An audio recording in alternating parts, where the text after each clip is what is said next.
Alright, Shalom Malakim. First and foremost, I'm going to give all praises to Yahweh, Bahashem Yahushai, Bahashem Akakadash. Double honors to the apostles and elders of Great Millstone. Peace and salutation all our Akim Odell that's doing their work. In sincerity, charity, and humiliation all across the four winds. To you I salute. Sincere Akwatim Odell doing their due diligence in the servitude of their households and their husbands. Shalom. This is Brother Yahshua from the JMS Bahamas Camp. Back at you with a brief spiritual hydration. And I want to title this lesson, Discouragement is a motivating factor. Discouragement is a motivating factor. You know, when you think on that, right? When you go throughout your day-to-day lives, you know, it's full of trials and tribulations, full of discouragements, full of lows, right? But you have to use those low points to be encouraged or to motivate you to do better. Let's say, for an example, you step on the scale and you don't weigh what you want to weigh, right? You feel discouraged about it. Or let's say, you want to play basketball and, every time you dribble the ball, you get tired, you get discouraged at it. That would motivate you to want to lose weight. You see? Let's say you reading your scriptures, or you see your brother do a beautiful breakdown of the scripture, and you say, hey man, I wish I could do that. You feel discouraged that you can't do it as beautifully, and that would motivate you to want to study more, want to read more, to pray to Yahweh Yahushai for the Spirit to be able to do more. So that discouragement becomes a motivating factor, right? I want to get this piece up here in the book of Jeremiah 23:4.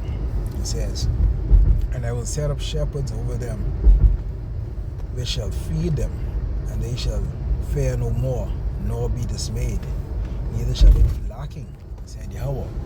And that goes into, our apostles and our elders, whom the Most High set up over us, our shepherds. You see?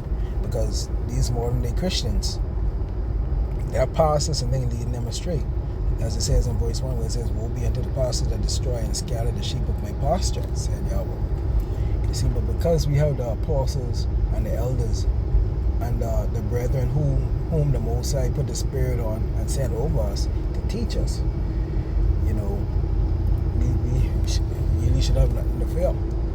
We should be encouraged, we should be motivated to want to be like them, want to be like Yahushai, because they want to be like Yahushai. You see? When we go through these days and we, let's say we come across a Christian too, we wanna be able to teach them this word to get them to realize who they are. You see? We wanna motivate them to turn to Yahweh Bashim Yahushai, as well as the Most High. Well, most importantly, the Most High to put that Spirit inside them. He have to open up their understanding. But again, when it comes down to discouragement, that is a motivating factor. Because many times, discouragement causes you want to do better. It should cause you to want to do better. If you want to stop drinking, you discouraged because, hey man, this alcohol beating you bad. That's the discouragement. So when you pray to Yahweh Bashim Yahushai, it motivates you to want to stop doing that behavior. You see? The next piece up I want to get Sirach. All you should know this by heart. Sirach chapter 2. Start at verse 1. It says, my son, if thou come to serve Yahweh, prepare thy soul for temptation. You see? Set thy heart aright and constantly endure, and make not haste in time of trouble. Cleave unto him and depart not away, that thou mayest be increased at thy last end. So you will be discouraged when the trial and tribulation come your way. It causes discouragement. You feel like, man, I'm flip this. It's happening to me again. Wow, Dad, how I can get myself out of this? But when you turn and pray to Yahweh Shemi Awashai, you know, it motivates you to have that faith. When you read the scriptures is your motivation. You know, when you read the scriptures and are comforted by the words of Yahweh Shemi Awashai, by the words of the Most High speaking through brothers, you know, it encourages you and it motivates you to want to do better, to want to continue to push on.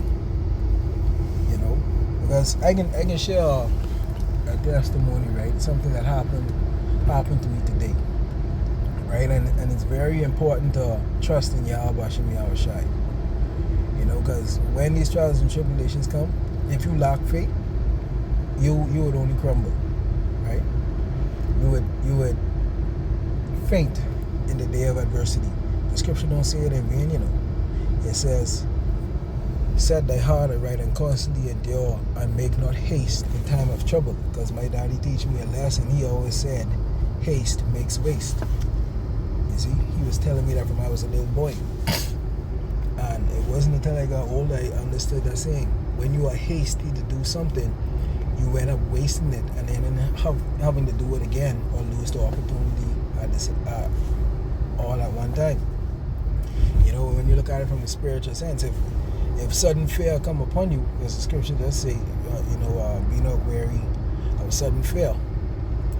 When a tribulation come towards you, don't always be hasty to try to justify or rectify the matter. But nonetheless, you know, my testimony is, you know, there was an incident that happened, right? There's a young man around the area. He is wanted, you know, for swinging people. You know, as Jakes call it, as we call it over here, we call it swinging. But you know, other Jakes may know it as getting one up on, or you know, for a lack of better terms, you know, robbing somebody or crooking somebody, right? And he was known for crooking people, and he kind of has a resemblance to me. You know, for those who if we met for the first time, you know, people would say, okay, we sort of look alike. So what he did was he went to an old man and an old woman, and he crooked them out of some $300-400. You know, told them he could have gotten some beers and told them he could have do some work for them along the lines of the line of work that I do. And you know, the old man couldn't see very well, and the guy was impersonating me. So the old man mistook him for me. So as time went on, you know, the old man slowly started to say, hold on now, he didn't hear from this guy. So he sent message to one of my co-workers, said he was looking for me. So when my co-worker called me and asked me what I told him, I have no knowledge of that. Me and that man never even had a conversation. You know, bear in mind, I don't know who the man is as yet. So when I went to work today, the older man came to me when he came to my job, and he had that look and that spirit as to he was looking for somebody, but he didn't see who he was looking for.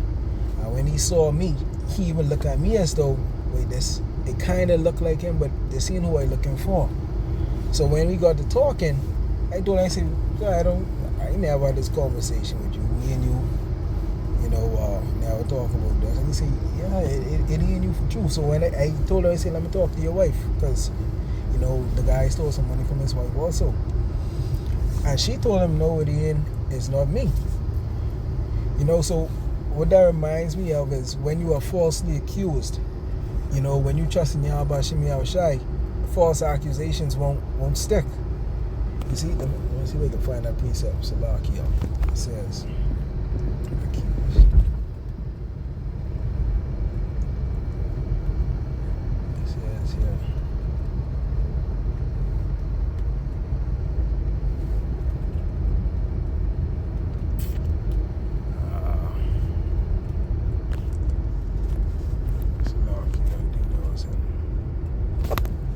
First Peter.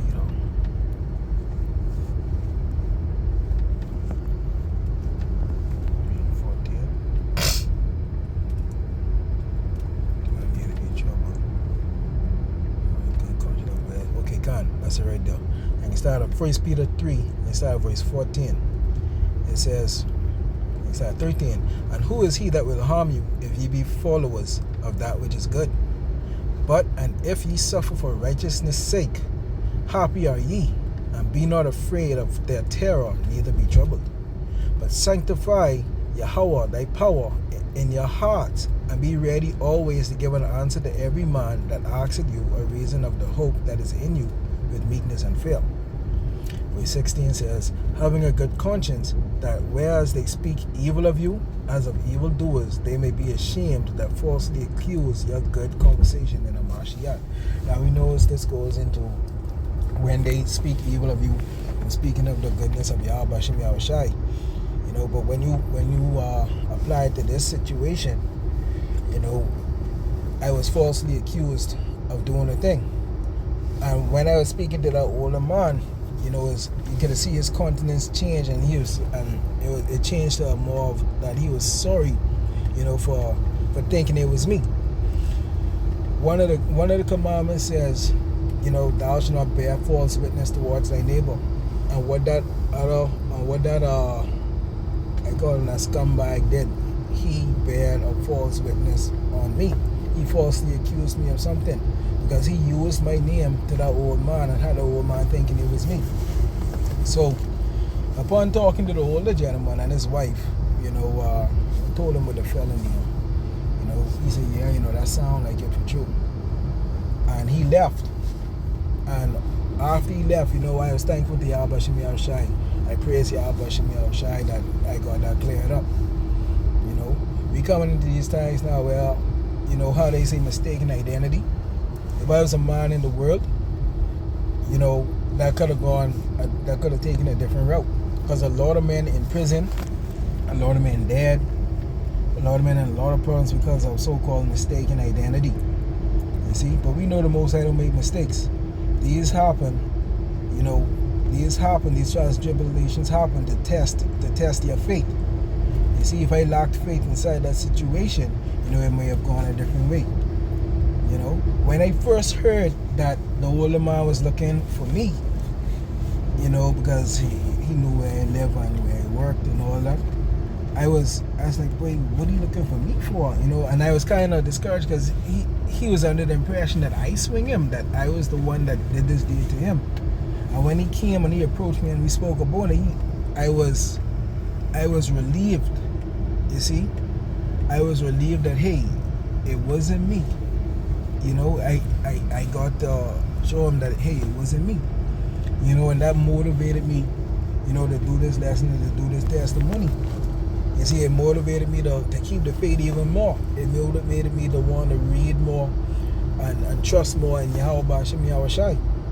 Because we coming up into some wicked times where people are there wicked.